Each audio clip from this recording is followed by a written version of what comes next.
Right, so as I said, good evening, everybody, and thank you for coming along. This evening, the title of our talk is Outdoors for Everyone, and we have two speakers with us. We have Helen Terry and Charlotte Collins, who I'm sure will both want to introduce themselves and won't want me stealing their thunder. So I will now pass you over to our first speaker, who's Helen. Thank you, Pete. Hello, everyone. My name is Helen Terry.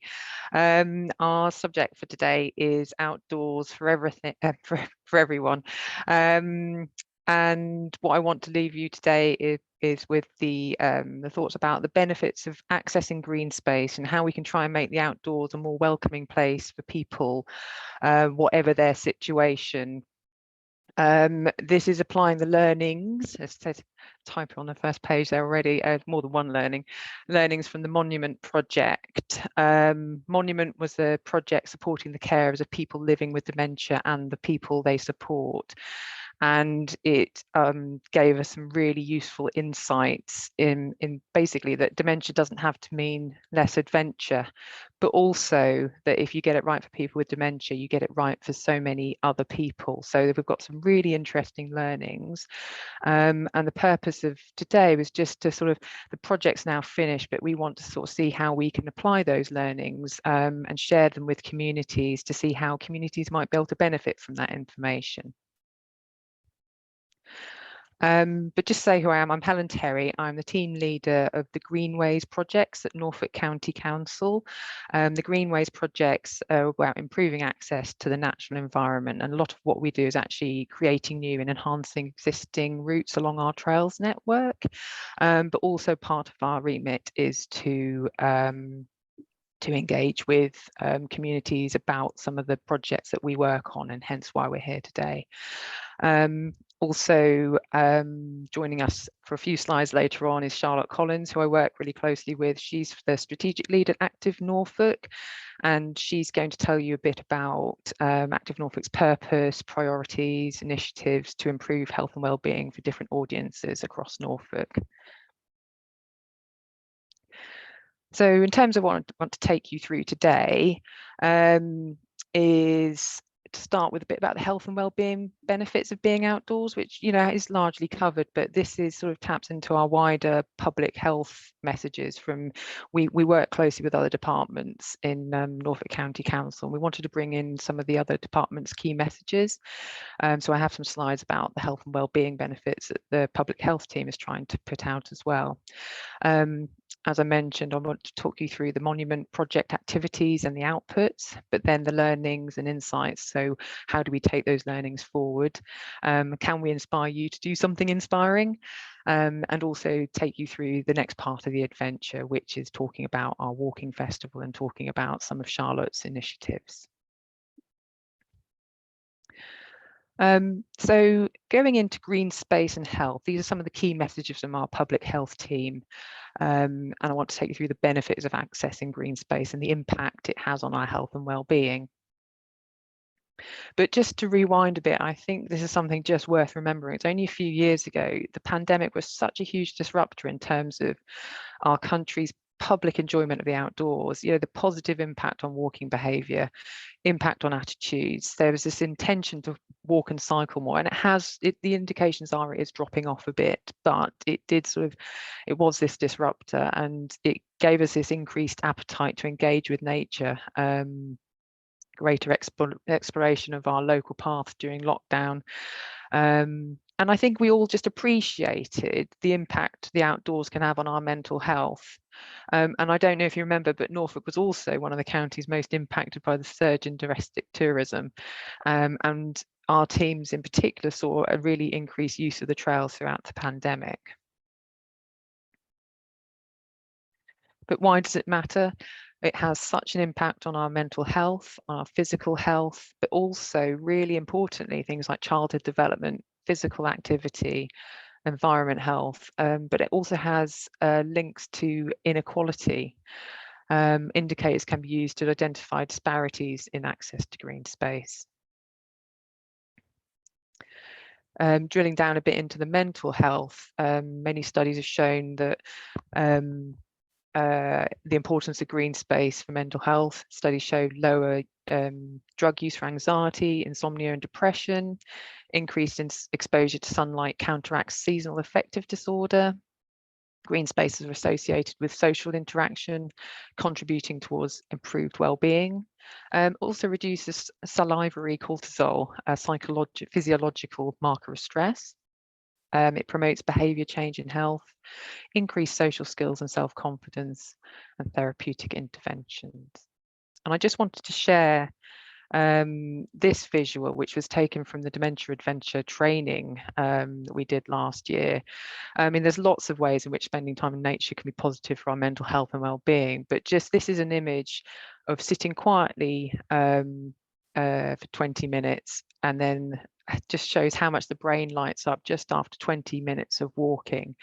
And so for someone who's got disabilities or maybe has to sit indoors quite a lot, just shows if you can just take someone out into a garden, you know, if they're in a care home, just what impact being outdoors can have on our brains. But also the health benefits of being outdoors. The access to the outdoors offers reduced cardiovascular mortality. It has impacts on cancer mortality, type 2 diabetes, blood pressure and heart rate, reduced asthma medication use, self-reported good health, but also increased exposure to a range of microorganisms which are important for the development of our immune system, and reduced inflammation. And also, hopefully, as you will know, increased exposure to sunlight is a really useful, really good source of vitamin D. So even getting out at this time of year, you know, you can get that bit of extra sunlight is really, really good for our physical health. I think for our communities, it's really worth remembering that outdoor access has many childhood benefits. It has increased association with increased birth weight, improved cognitive development, academic performance, fewer behavioural and social problems, increased mental health and well-being, reduced stress and depression, and an increased concern for nature. But there are also really strong links with inequality. And in 2020, Public Health England produced a review that said improving access to green space showed that low-income neighbourhoods have reduced green space availability. Residents of more deprived neighbourhoods are less likely to use green spaces that do exist. Income-related health inequalities have been shown to be lower in greener neighbourhoods, but also that green space is likely to have a larger positive health impact on people with low socioeconomic status, low education, and in deprived areas.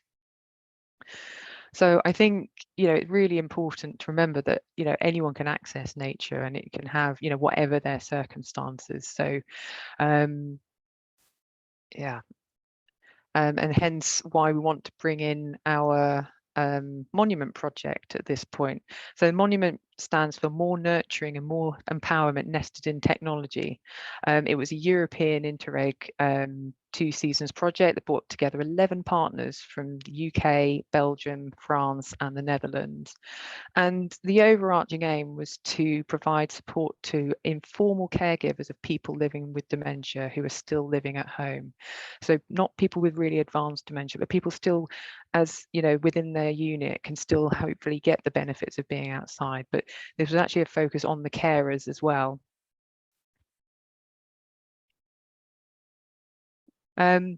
Just a very busy slide there, but just to say within this project, there are many departments and teams who at Norfolk County Council have an interest in health, wellbeing and green space access. And the Monument project helped promote a model for better cross-department relations that helped us share best practice. So this is very much why we're bringing the public health messages, is why Charlotte's here today, because actually in amongst this very busy slide, we've got a team of people, you know, working across departments to try and make sure that we don't just work on one project, that those learnings get taken across the different departments, and that we, you know, we've got that two-way communication. So a bit more about the Monument project in terms of activities and outputs. So as I said, it was a project supporting the carers of people living with dementia and the people they support. There were 5 pilots across the UK and EU offering support to informal carers of people living with dementia, which is based on an Odense House concept. And the Odense House model was very much a welcoming environment for welcoming dementia-friendly environment for people with dementia and their carers. And a lot of the pilot projects across the continent created their own versions of this Odense House concept. However, in Norfolk, the team lifted the roof on the concept. So instead of having an indoor model, we were supporting carers of people living with dementia to access outdoor opportunities to enhance their well-being. And 6 Norfolk venues launched to run care and dementia-friendly groups, thanks to the Monument training and support. We did top tips video training by Dementia Adventure, which helps carers and leisure providers make the most of their dementia-friendly services. Over the course of the project, we trained 90 professionals, 400 carer contact moments, so lots of interaction with the carers. And the project also looked at different technologies to try and help promote better outdoor access. For example, at Gresson Hall Museum, they've got some trampers that will benefit people with dementia so that them and their carers can go and access the outdoors. But I actually didn't work on the project. I've come very new to the project, but the team have worked really hard on it. My role was to kind of take some of these learnings forward. So we've had an evaluation, and it's very much bringing like designing for diversity. So what can we do with this information? And what we want to do is develop toolkits, help advise or signpost other teams in the council on design features, potentially do site audits, looking at things like seating, signage, surfaces, and what staff can do to make people feel more welcome. And also taking, doing the engagement and promotion, so promoting the outdoors and the shared learnings, for example, like we are today, the Norfolk Association of Local Councils webinars, but also supporting path makers with their autumn walking festival. So what can we help people with their accessible walks? How can we make them more welcoming for people with dementia? And also promoting accessible opportunities on the Every Move activity finder, and indeed some of our other resources as well. But just rewinding a bit, why is dementia such an important disease? Well, there's over 100 forms of dementia in the UK. There's nearly 1 million people living with dementia, 42,000 people with dementia under 65. We spend 25 billion on dementia care, and this is only going to increase. But particularly in Norfolk, we've got an ageing population, and that's why it's so important. So 1/3 of Norfolk residents are over 65.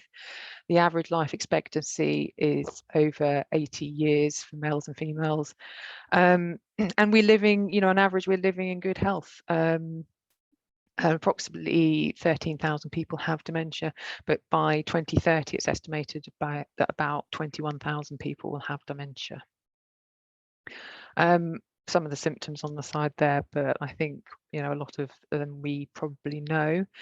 But this is a disease that's only going to get more and more important, more relevant for especially for the the council in terms of how we deal with this. So this is why now is a really important time for us to be thinking about what can we do to support people with dementia, and now's the time to act.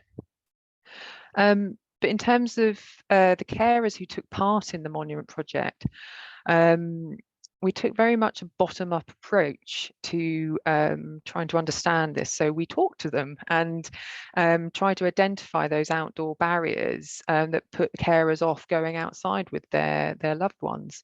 And that was a range of things, from expenses, a lack of motivation, different levels of fitness, not having the information available to them, health issues, fear of stigma, being sure how to actually get to somewhere, like transport wise, just not knowing what the amenities were, feeling isolated, and just the time that it can sometimes take to get out. But in the course of the focus groups that we carried out, Carers also identified the following things to help them get out and about into green spaces, so they're outdoor enablers. And that was things like trust and creating meaningful experiences. They wanted to feel fulfilled. They wanted emotional support and peer support. They were actually keen to try something new. They're open to trying something new as long as they have the information. But also just making those sort of little steps and feeling supported in doing so.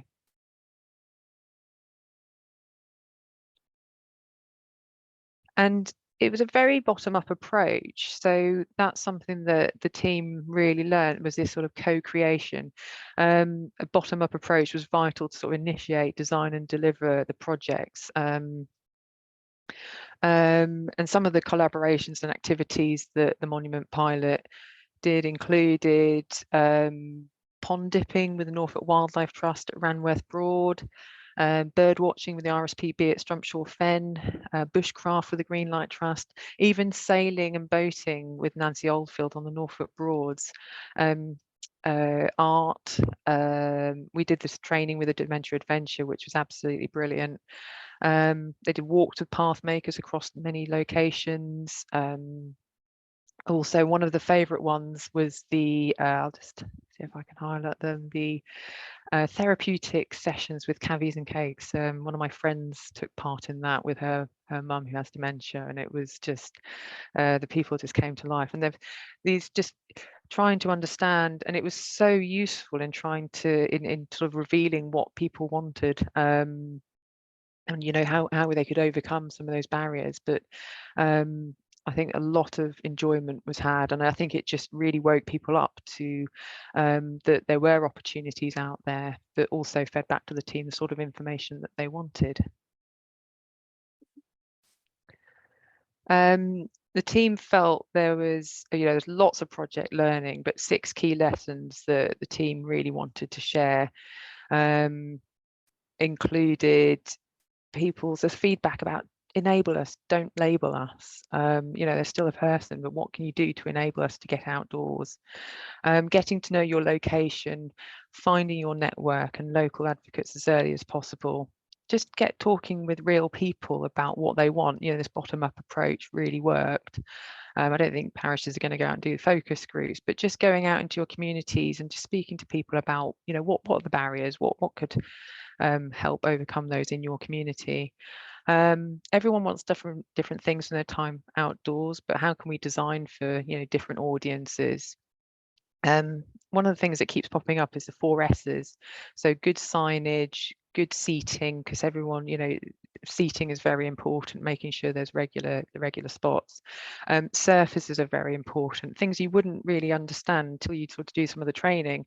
But things like puddles can look like a pit, like a hole that they'll fall into. So making sure flat surfaces are really beneficial for people with dementia, but also staff in different cafes, etc.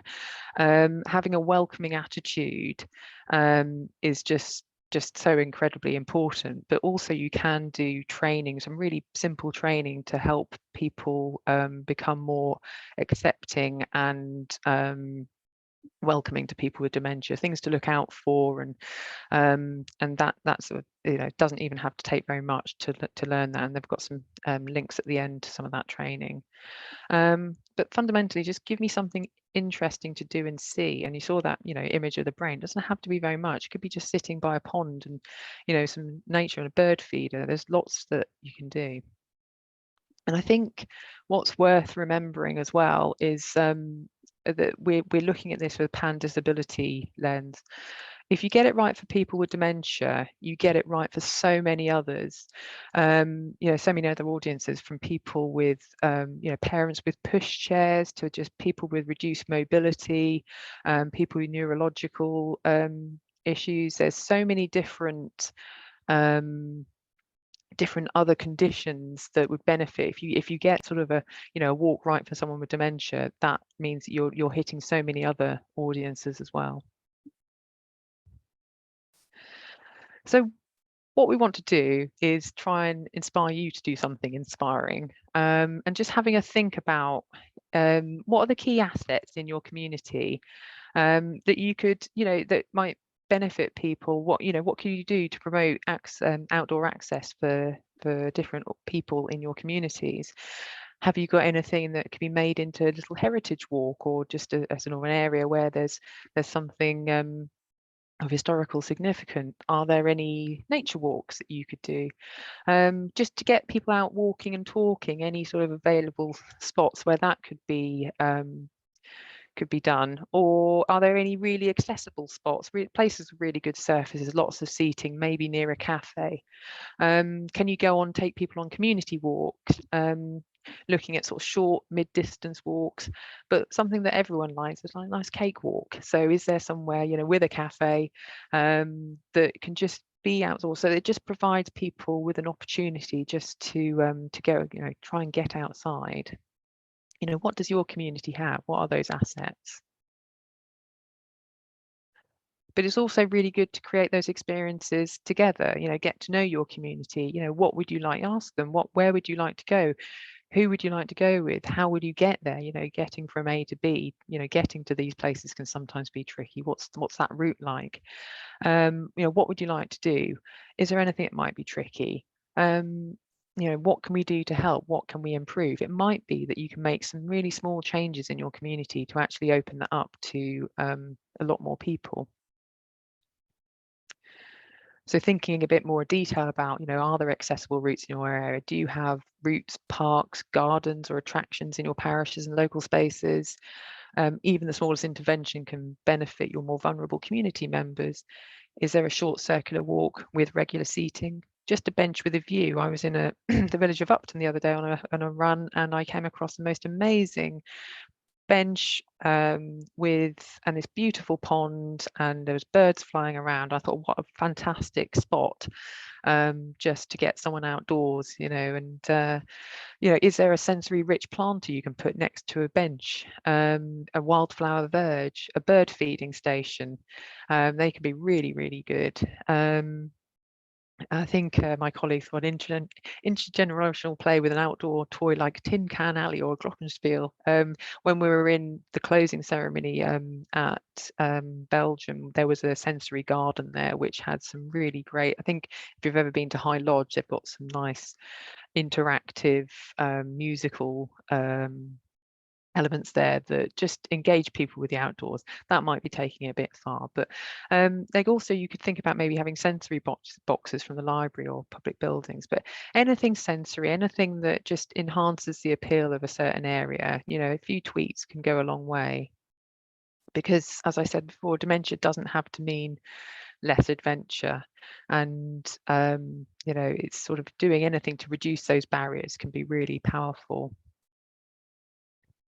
Going into quite a lot of detail, this is where we're sort of thinking about developing our toolkit going forwards, which we're sort of currently working on, making an accessible user experience. So whatever the need, a dementia-friendly PAN disability model helps everyone feel welcome. So pre-visit, thinking about quality accessible information in paper and in digital format, really trying to motivate people to try it out and go along. I think some of the inspiration has to come before they actually go anywhere, to give them that confidence to go out. And that's where it's at. That doesn't necessarily mean people with dementia. It could be a new mum, who doesn't know what is out there, and she wants to know what amenities there are. You can actually just help by going on, doing a basic accessibility audit, so that you can say, there's going to be a cafe, there's going to be some really good surfaces, no kissing gates, there's 5 seats along the route, and I think it's more about setting realistic expectations that help people make their own choices. You cannot, it's not one size fits all. People will have different needs, and so if you give people the information, it's up to them. They can then decide if they think that might be for them. Thinking about the visit itself, clear signage that's written and pictorial. can be really helpful. Creating accessible experiences need regular seating and even surfaces.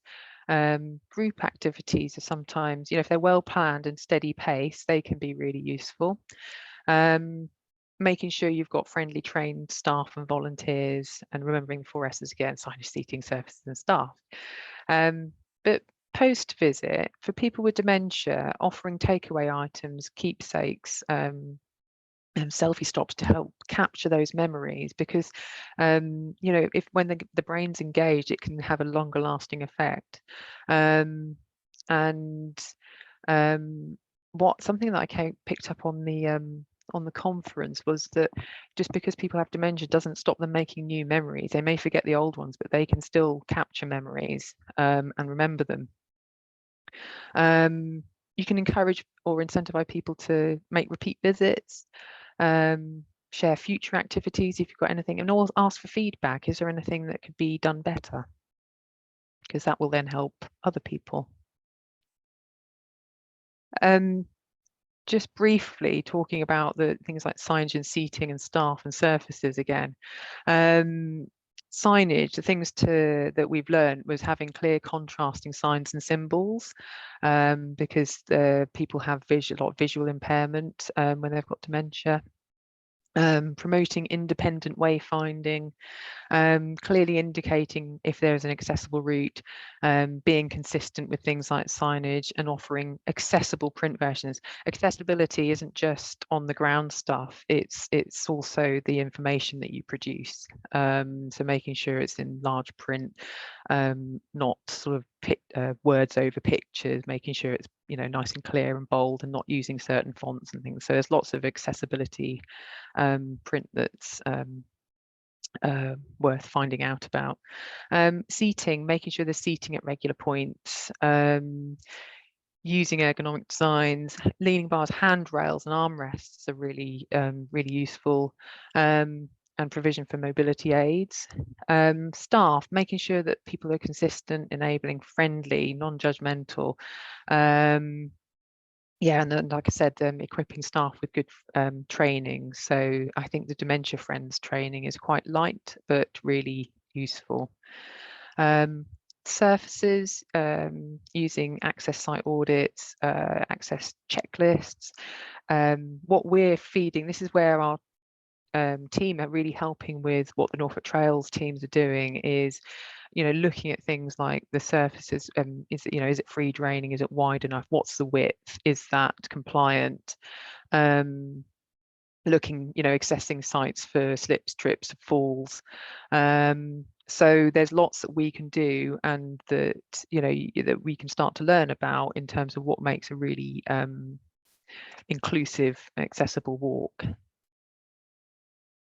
So I'm just going to hand over to Charlotte now for the next part of the adventure. This is so what we're thinking as well as a team is how we can work with other organisations to promote the outdoors and being active, and how highlighting how the outdoors can be for everyone. And we do want to continue working as wide as we can across different departments, our ancillary organisations. So Charlotte, if you're still there. Yeah, I'm still here. Thanks. So yeah, I'm Charlotte Collins. I'm the strategic lead for Active Environments, Active Norfolk. I've got a few slides.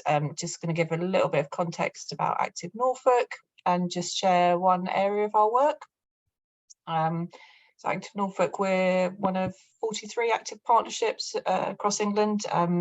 They all sort of operate differently, but in Norfolk we're hosted by the County Council. So that means we work quite closely with them, but we are independent, so we have our own advisory board, and our vision is very simple. We just want people to be active as part of their daily life, and to enable opportunity and choice for everyone regardless of their circumstances. Can I get the next slide? Thanks. Yeah. And sort of the way we do that, so we've got 4 strategic priorities. Active environments is one of those, and that's the work that I lead on. And we work in partnerships to create diverse and inclusive physical activity opportunities for all. And I think quite importantly, we accept that there's no single organisation that's responsible for the problems that communities face, nor does any one individual organisation have the entire solution. So we take a whole system approach to increasing activity levels. So that's all I'm going to say about Active Norfolk. Can I get the next slide? Thanks. So yeah, to sort of just give you a little bit of a flavour of one area of our work. So On the Move came about because, you know, we know that activity levels drop when young disabled people leave education and move into adult life. So this sort of advocacy project that worked with the Dragons in partnership with NANSA looked at how to keep these young people active. So it was sort of largely training and reviews, and that work was going really well until lockdown happened and the restrictions stopped those sessions. And from that, On the Move Outdoors evolved. So if you can get the next slide, thanks. So this On the Move Outdoors became the new sort of extension of the On the Move project, and I mean, principally it enabled young people to get together in a safe way and review walks for accessibility. As an example of the one that was done at Holt Country Park. That project is now sort of again changed, and a new sort of part of that project has just started. We're taking a locality approach to recruiting groups across Norfolk, so in each of the sort of districts and boroughs. So recruiting groups to carry out accessibility reviews of green spaces and of leisure facilities. So those groups are SEND groups, so special education needs and disability groups, in both sort of school settings and daycare settings. So it could be, you know, support groups. So year one of that project is doing that recruitment, and we'll be looking to get those reviews open, you know, and available to the general public through the Every Move activity finder that Helen was mentioning earlier. I can put a little bit of chat, little info in the chat about the project if you want to know a little bit more. Okay, and then the next slide. So sort of just to sort of wrap it up and say finally, I'm sure you're all very aware that where we live has a massive impact on our health and well-being, and this is the area of work that I'm most closely involved in. So we're working to prioritise health and well-being into plans and policy, and we do that because we want places to be designed for movement. And just to sort of leave you really with a couple of questions, which is, you know, are you developing a neighbourhood plan in your local area? And if you are, you know, is health and physical activity being considered within that? And then the next slide.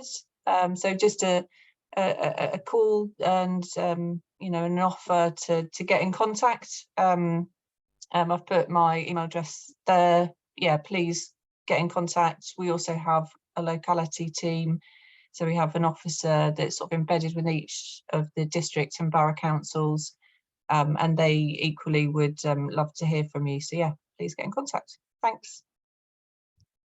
Great, thanks, Charlotte.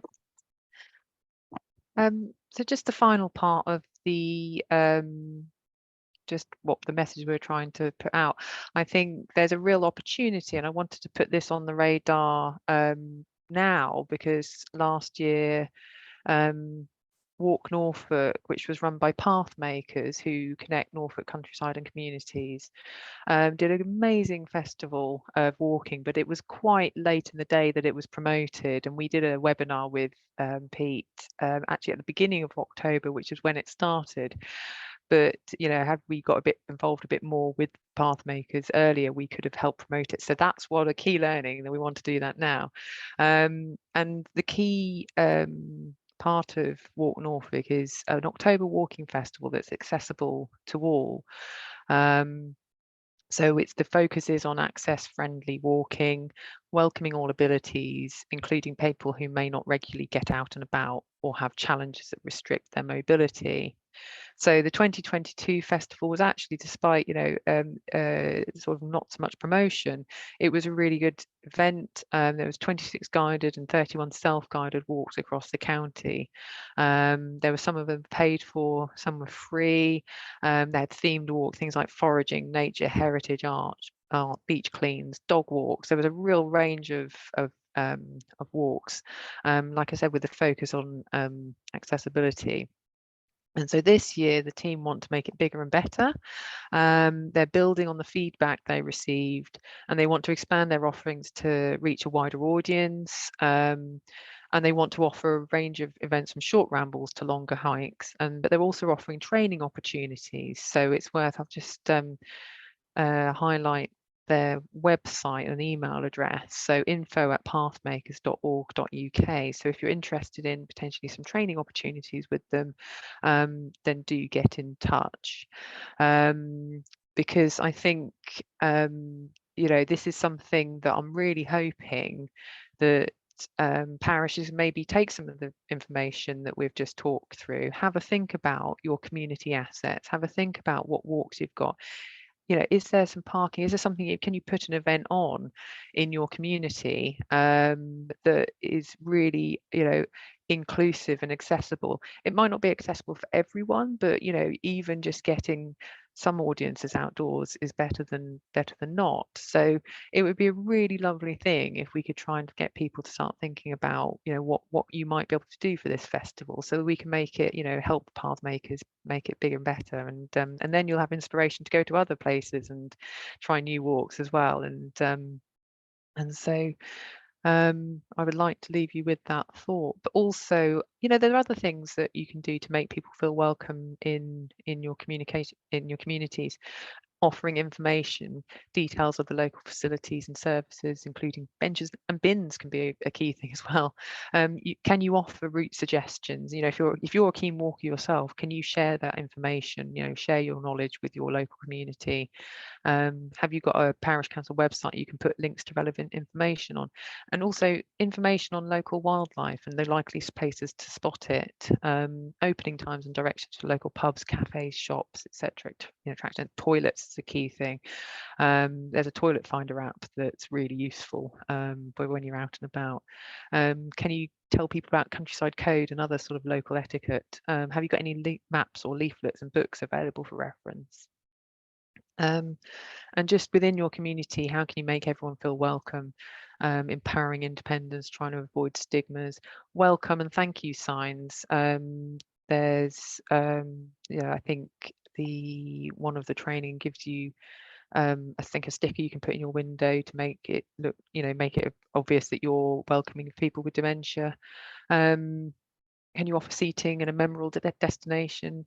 Can you do some training? Can you think about, well, what's my wheelchair access and mobility aid access? Can you ask people for feedback about this? I just want to leave you with, this was actually a previous European funded project, but it's got some really useful resources, and I wanted to share it because this is what the team created, but it's a really good example if you look up on the website of the sort of information that people wanted, and you can see it's really bright, really clear writing, some really key information. What's the experience like on your walk?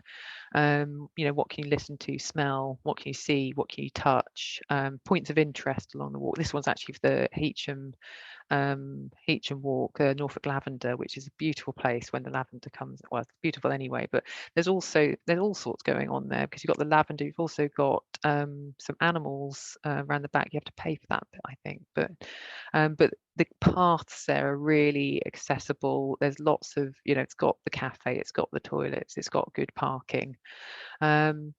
But they're called Norfolk Easy Ambles, 9 dementia-friendly walking routes in Norfolk, and they support people living with dementia and their carers to enjoy walking. So there's a link there, and I think Pete's going to share this slide deck. So, but that's on the Active Norfolk website. So, and also just to leave, I've been mentioning various resources. This is just a list of resources that my colleague put together, just about how to make things more accessible. Also, which we haven't really shared publicly yet, but the Dementia Adventure did some training top tips videos for carers and professionals.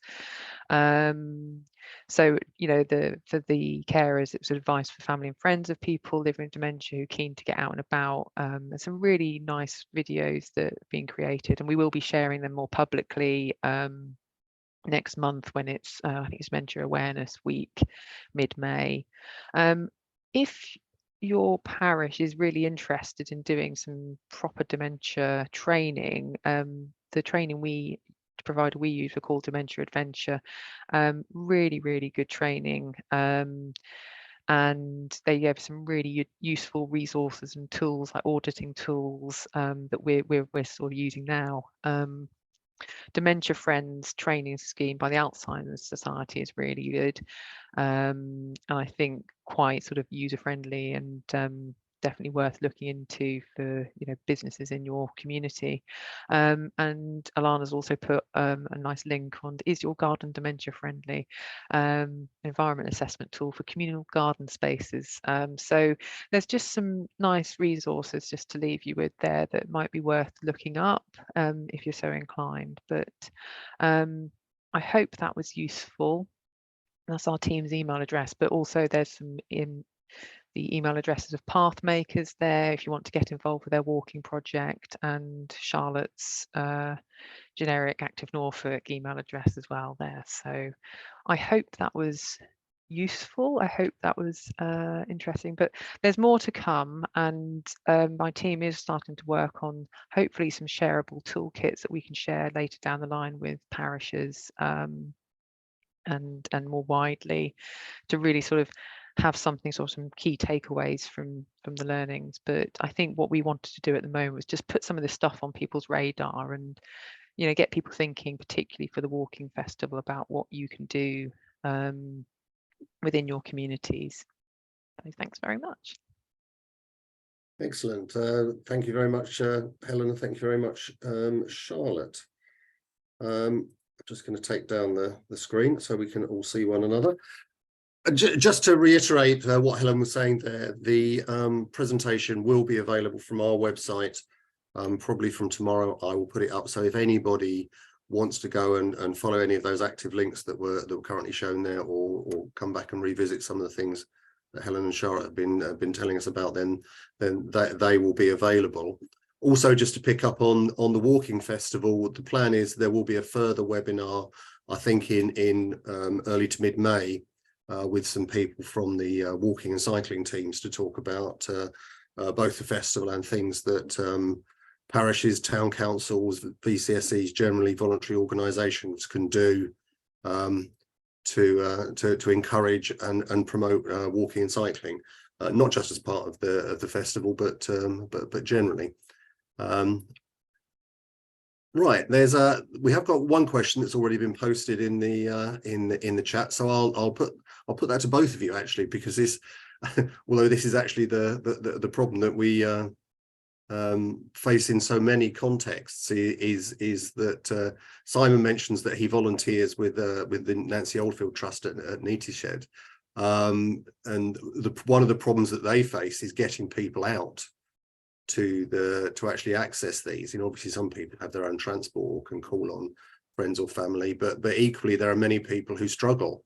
Do you have any suggestions on how funding can be unlocked, either from the districts, from the county, or whether any other sources of funding that or support to help people to access these types of facilities? I think this is something that the Travel Norfolk campaign is trying to address. I'm not, it's a different team to me, but I think as a council, we're trying to look at different ways that you can make, getting from A to B is such a huge issue. I know it's something that I think Active Norfolk have been involved with as well, Charlotte, in terms of trying to look at ways that you can, try and enable people to get to places. But the detail of that, I'm not 100% sure on myself. But I can certainly try and find out. I think if that would be useful, if there's sort of a, I can't actually see the question. If you have got some links, if you can send them over to me, I can include them on I can add an extra slide into the presentation, so that those links would also be available for people to follow. Right, Nigel, I can see you've got your hand up. Yeah, thanks, Pete. Thank you, Helen and Charlotte. Really, really good presentations. Enjoyed that. I'd like to take a slightly different angle on the question that's just been posed, because where in my parish at, I live in a fairly sparsely populated area, and one of the problems we have is actually getting out and about in the local area. There are relatively few public rights of way. We have to get to them along busy country lanes very often, and we have a project locally which we've got lottery funding for, which we're about to launch, called Living Landscape, where we're hoping to work with local landowners to initially, well, primarily improve biodiversity in the local area. But it strikes me that one of the other conversations we perhaps ought to be having with those landowners is whether we could actually improve access to their land. I know you will know about permissive paths and so on, and I wonder whether there's anything in what you're doing at county level that could help us, if you like, open up the countryside a bit more and make it more accessible, rather than going from A to B, going from A to A. Yeah. There's some new guidance coming out, which we're waiting for more detail on, about the ELMS, the Environment and Land Management Scheme, which is going to be exactly that, trying to work with landowners to increase the use of, to make more permissive paths, because of this issue that, if it's not a public right of way, and what we're finding is that landowners are shutting off the paths more. So exactly that, because sometimes, where I think we've already spoken about this, Nigel, but your project is sometimes you can just find you've got these quiet country lanes and you've got nowhere to step off the verge, and actually if the field next to could have a bit of a margin, and so I think what the government's trying to do is look at ways that they can incentivize landowners to do that, so that it will, because there's so much land there that's sort of being effectively wasted. So, but no, that is coming, but we haven't got some more details about that at the moment. But try and keep the faith, because it's definitely something that's on everyone's radar. Well, that's encouraging. I hadn't realised that ELMS included that. If that's the case, then that is promising. Yeah, it's sort of an insinuation at the moment, but someone else was asking about that, because I think especially we've got problems on permissive paths with dogs being out of control, and that's making a lot of people shut down their paths, they're removing that access. So it's trying to make sure that, and that's why we're talking about raising awareness of the countryside code when we're trying to promote walking, because unfortunately the few can ruin it for the many. So it's really important we share that message as well. Thank you. I've got a couple other points, but I'll let other people speak first. Pete, thank you. Okay, yeah, Charlotte, you've got your hand up. Yeah, just and I think, Nigel, you may already be aware of it, but there's a bit of analysis, sort of geospatial analysis that the county are doing. So at the moment, it's starting by looking at Greater Norwich, but the intention is for that to be rolled out across the county. But looking at how accessible green space is. So I think that sort of piece of analysis will be quite a useful tool to look at areas of deficit. So where are places just really difficult, or there's a lack of green space within a short distance, because we all know the importance of being within sort of 10-15 minutes of green space. So that work, I think, is looking towards the end of the year. I might be wrong, you might know, Helen, when the sort of the next bit of that is happening. But yeah, we can make sure that parishes are kind of kept involved, you know, and aware of the next sort of round, when certainly when Greater Norwich is yeah, there's sort of an engagement sort of exercise, and then we can look to see, yeah, for Norfolk. I think it's worth looking on Pete's agenda, because I think that team is going to try and do a webinar with Nell, because of a different way of trying to get that information out. But yeah, I did try and include a slide in this presentation, but I didn't have enough time because a member of that team helpfully provided one, but it was a bit too late in the day. But I might see if I can just try and nip that in. So it's an impressive bit of analysis that I think will be really, really useful for Norfolk. So yeah, I think watch this space for that. Of course, there's a lot of discussion at the moment about 15-minute communities, but you know, you equally want access from your community within 15 minutes to good quality open space, as well as doctors and hospitals and shopping and, you know, all those sorts of things. There's all those sort of softer assets and services that people need to be able to access safely and easily. Right, have we got any more questions? If not, I've actually got one that occurred to me, that's for you, Charlotte, really, that occurred to me when you were talking about interacting with planning authorities in terms of, you know, planning for providing you know, green spaces and what would you have any tips? Because of course parishes and town councils are statutory consultees for any for any new planning applications that come in. You know, would you have any tips on levers that might be more effective than others in terms of persuading planners that including adequate green space and quality environments around new developments is something that should be included as a matter of course?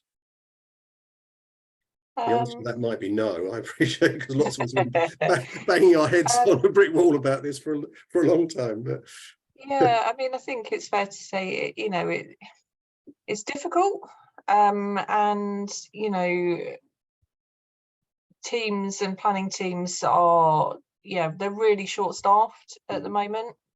So, I mean, the best advice I can give is to, you know, do your best to build relationships with kind of key case officers, and to do it on a little bit of, you know, district by district. They're different as to where their kind of pressures are.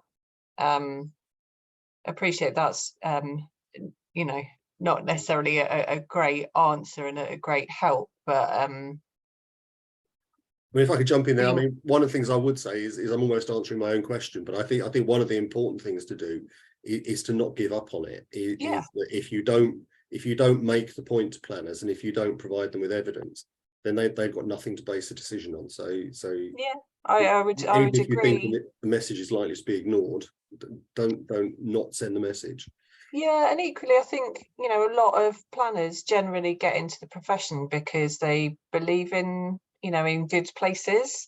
It's just quite often that the pressures around them, yeah, don't always, you know, health quite often is forced out. But I mean, I would say that, you know, public health team, myself, you know, we've been doing some sessions with planners to look at, you know, what they really need. To support health and well-being, and sort of building it into, you know, local plans and neighbourhoods plans. So there's bits of evidence that county can provide as well to help you in neighbourhoods. So yeah, I mean, reach out, ask, and you know, we'll do our best to help provide, yeah, bits of evidence that builds your kind of argument as well. Nigel, you've got your hand up again.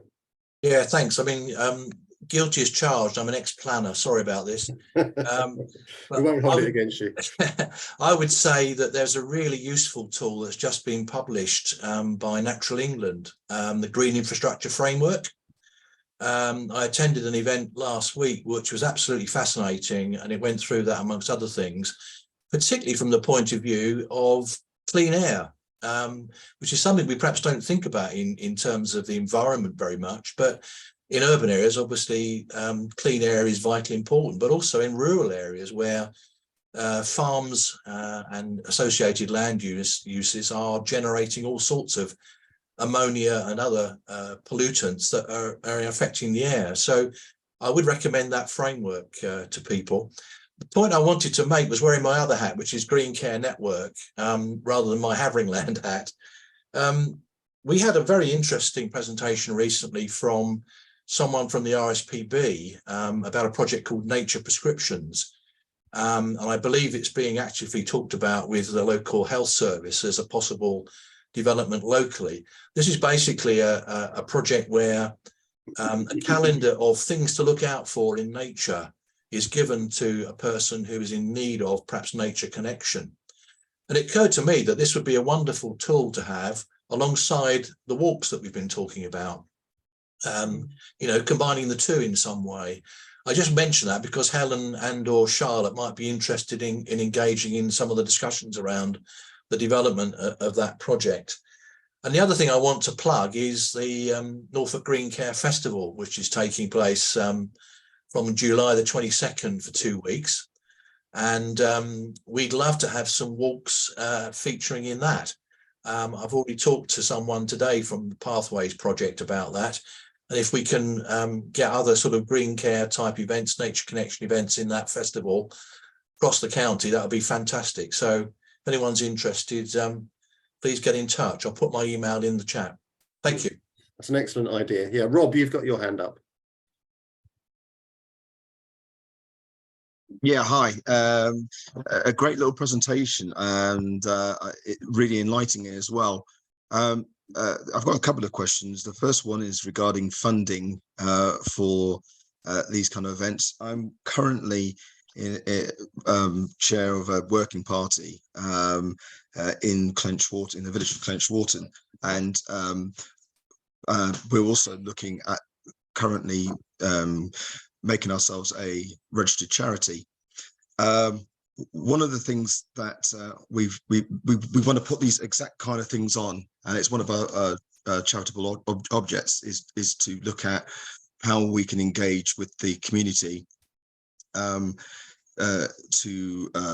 be more to take advantage of the recreational space that's already surrounding us. One of the things I'm finding difficult though is sometimes finding funding for putting these kind of events on. Is there any kind of funding avenues that we should be looking down? I mean, nothing from sort of my team. I think Charlotte, and I don't know if you know anything. I think it's something I can ask for you.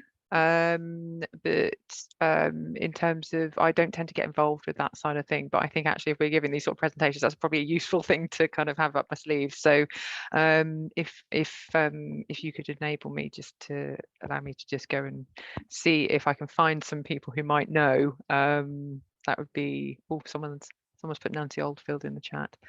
That would be, oh. Yeah.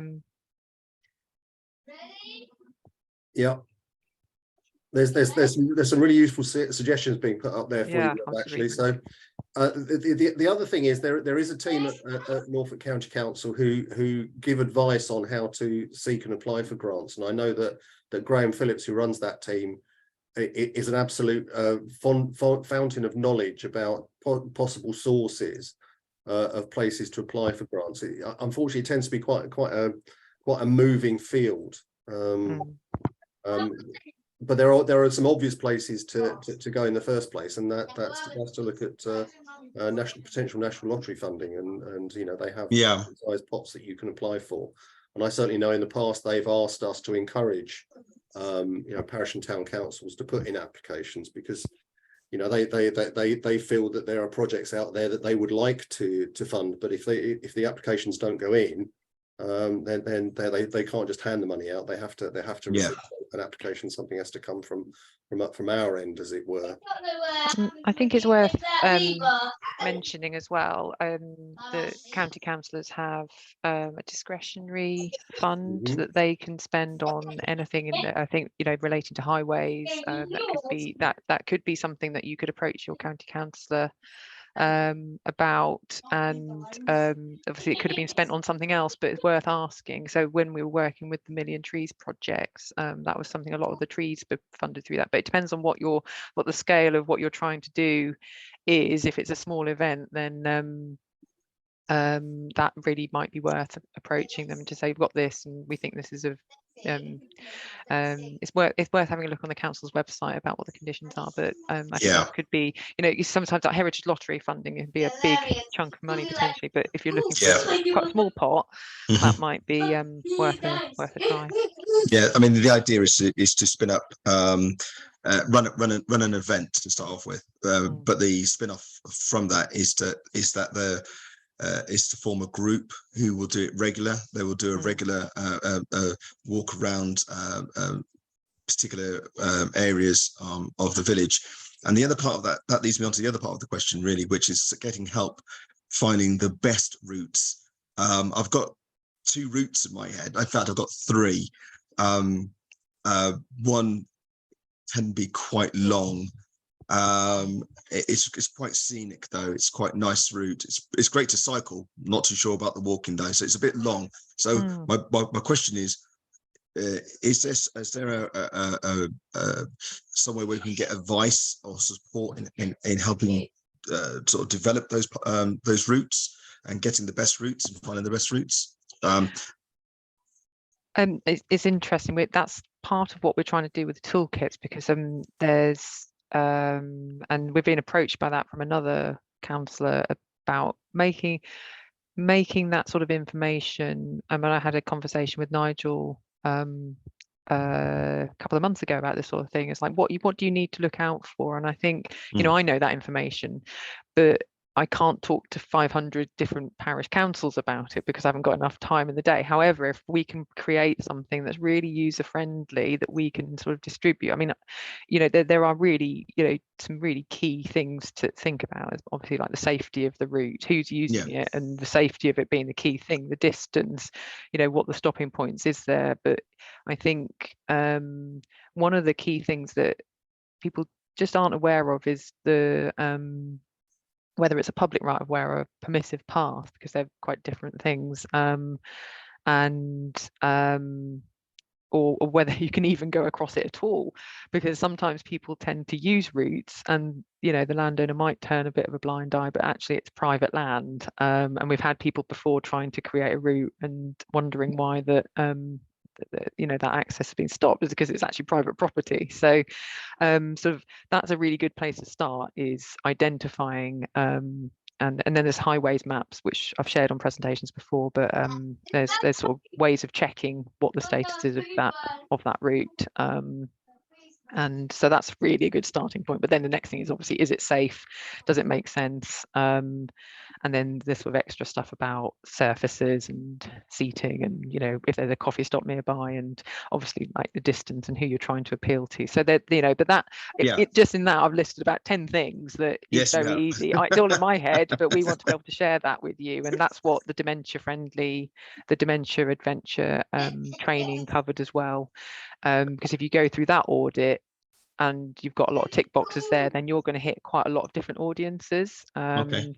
So, you know, as in, you know, making it as accessible as possible. So but it's going to be a constant problem, is like we're wanting to make sure we can share that information, but not doing it all over the phone, because that could be quite sort of time consuming for the council. I mean, for me, as I said, I've got some really basic routes in my head, so that they literally for mums and toddlers kind of thing route.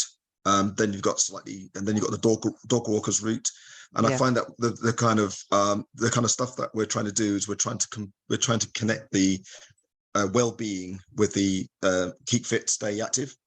kind of stuff, because I'm also a sports coordinator for Clenchport and then West Lynn. So I'm trying to combine the well-being side of things, so that you have routes that, again, looking at dementia, where they're not too tiresome, so they're not, too long, but they create a kind of like a memory spot that once you've done it a couple of times, it will keep this recursive cognitive state in their minds. I've done a little bit of reading about it, so I'm trying to sound professional here, but I'm not. So it's kind of like that's what I'm trying to create. And I just, if there's a resource to help me put that together, that would be amazing. And that is the intention, and I think hopefully not running before we can walk, but we sort of want to, that's where we're already starting work on sort of getting some of this stuff together. We've got some conversations to have with other people, and I think that the challenge is going to be making it digestible, user friendly, really useful, but that can be something that could be handed over and used by the parishes. Great stuff. Thank you very much. Yeah, thanks for that, Rob. One thing I would say is I think this subject will be covered in a bit more detail in the next webinar that I was talking about, which is dealing with the walking festival and the sort of cycling and walking plans more generally. And one of the things I will do, Rob, and if anybody else wants it, I can put you in touch with the people at NCC who are organising that. And we'll do that outside this meeting afterwards. Right. Has anybody else got any questions or any points they'd like to make at this point? There's lots of useful information in the chat, and one of the things I will make sure I do, as well as the presentation, I'll post the chat, because there's an awful lot of really useful links going up in the chat at the moment. So I'll make those available. I'll make sure that's available to everybody afterwards as well.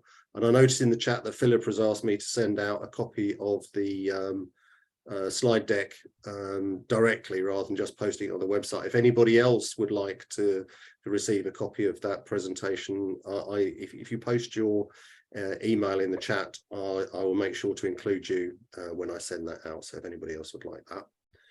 Do we have any other questions? Because everyone's got a burning desire to go and have their teas or go and watch the last bit of the setting sun as it goes down in the west. Hopefully it was as nice. I noticed last night we had a very nice sunset where I live. Hopefully we'll get the same thing tonight. So if nobody's got any further questions, all that's left to me is to say thank you very much to Helen, and thank you very much to Charlotte for your presentation tonight and your useful information that you've shared with us. And thank you very much to everybody here who's attended, and thank you for giving up some time this evening. And hopefully we'll see you again soon on our next presentation webinar in a few weeks' time. And thank you very much, and good evening. Thank you.